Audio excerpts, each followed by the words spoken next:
eres padre, vas a entender este dolor. Ahora te pido, no vea a esa muchacha como una haitiana. Véala como tu propia sangre.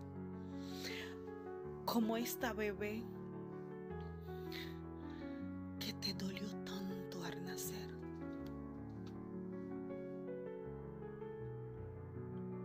¿Crees que debes callarte cuando sabes lo que pasó con ella?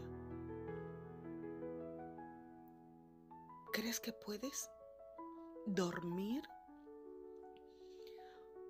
por ser una haitiana, esa víctima? ¿Cómo te sientes? Tú que estás escondiendo esta información, ¿cómo te sientes? Tú que viste todo lo que pasó en este paseo, ¿cómo te sientes? ¿Cómo duermes de noche sabiendo que una madre perdió a su niña? No porque ella era mala, sino porque ella solamente era más inteligente que los demás. Porque era haitiana. Sé que te enseñaron a odiar a los haitianos porque no te contaron la verdad. Sé que desde que naciste te están diciendo que los haitianos son malos. Pero no quiero entrar en la historia ahora. Quiero preguntarte,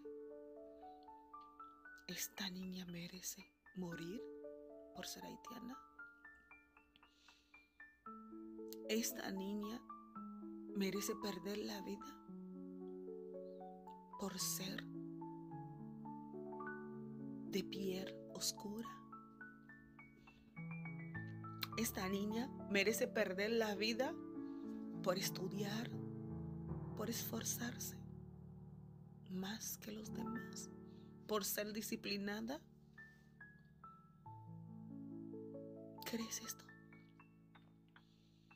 Puedes hacer justicia.